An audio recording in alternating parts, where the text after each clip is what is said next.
Debates होती हैं, कैसे बातचीत चलती है।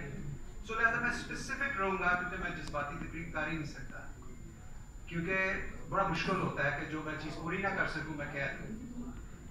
आफिया का केस, मैं ह्यूस्टन में गया, वहाँ पे पाकिस्तानी काउंसिल जनरल थी, उसने मुझे बताया कि वो कार्सफुल मेडिकल सेंटर में जाती है जहाँ पे मेंटली इल पेशेंट्स को रखा जाता है, यानी कि प्रिजनर्स को रखा जाता है।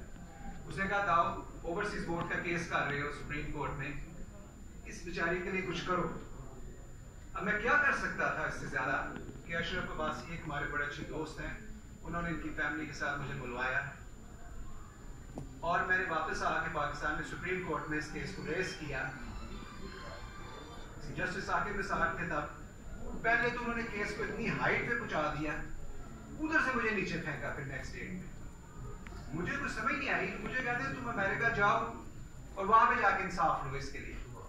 मैंने कहा मैं तो आपसे इसके लिए इंसाफ तो मांगने नहीं था आया, मैं तो ये कह रहा था कि फॉरेन ऑफिस को धक्का दें, कुछ करें, जो नहीं कर रहे।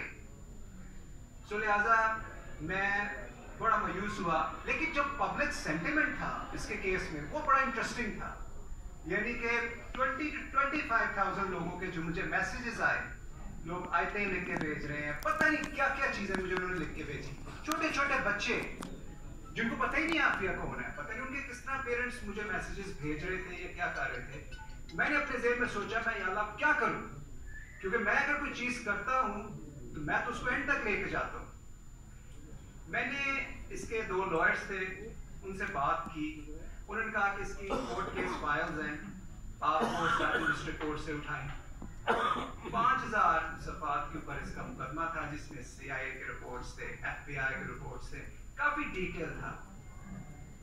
जब मैंने इसके अकाउंट देखे तो आप ऑनेस्टली मैं बता रहा हूं कि 90% पाकिस्तान में लोगों को पता ही नहीं है किसका केस क्या है।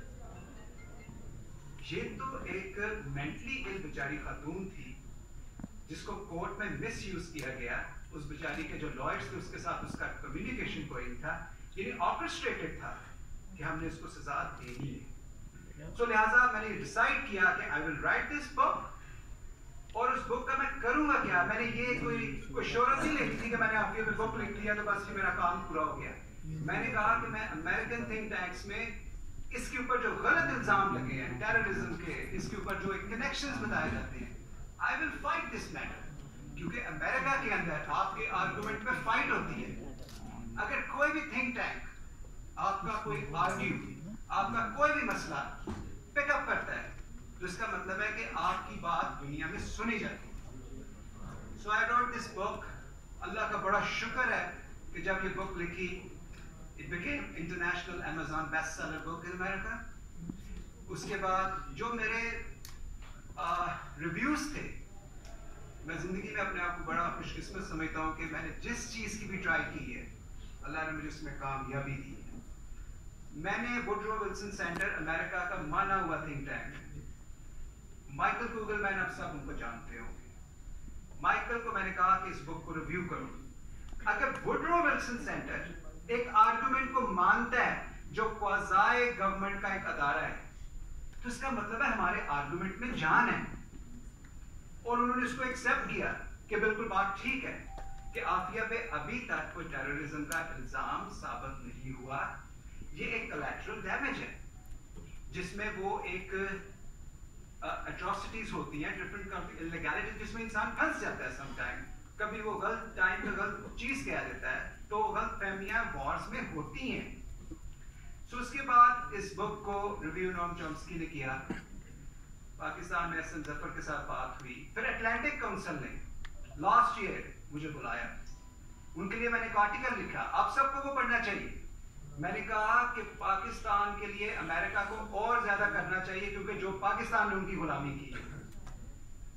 और उसके अंदर ये पहली दफा अमेरिकन हिस्ट्री के अंदर, आप अटलांटिक काउंसिल की वेबसाइट देख लें कि आफिया डिस्कस हुई थी अटलांटिक काउंसिल में, और हमारा ही आर्गुमेंट बेस किया था कि अमेरिका में और पाकिस्तान के अंदर अगर आप आफिया को रखते हैं अमेरिका में, तो पाकिस्तान में जो टेररिस्ट ऑर्गेनाइजेशन है वो फ्यूल होती है। वो इस आर्गुमेंट को लेती हैं कि हमारी बहन वहां पे बंद है और वो इसका फायदा लेती है। और जो मुझे सबसे ज्यादा तकलीफ है, जिसकी वजह से मैं ये समझता हूं कि मैं एम्बैरस फील करता हूं, वो ये है कि न्यूयॉर्क टाइम्स दुनिया के जो बेस्ट अखबार है, जब भी वो आफिया के बारे में लिखते हैं तो वो ये लिखते हैं कि पाकिस्तानी सिटीजन लेडी अलकायदा, यानी कि ये स्टिग्मा जो है हमने अपने ऊपर वैसे ही ले लिया हुआ है। क्या हमें कोई शर्म नहीं आती कि हम कोई एम्बैरस नहीं फील करते कि हमें कौन क्या कह रहा है? शायद इनको एम्बैरसमेंट नहीं होती, लेकिन मुझे तो बहुत एम्बैरसमेंट होती है। सो लिहाजा टाइम कम है क्योंकि मेरे मेन स्पीकर्स भी अभी हैं। मैं आप सबको एक चीज बड़ी क्लियर बताना चाहता हूँ। देखें, इस केस और या इस बुक का पर्पस सिर्फ ये नहीं है कि हमने एक बुक लिख ली और आफिया की जिंदगी लिख दी और बात खत्म हो गई। नहीं, इस बुक के अंदर वो प्रोसीजर और वो सॉल्यूशन भी है जिससे हम कामयाबी से ये केस कर सकते हैं। मैं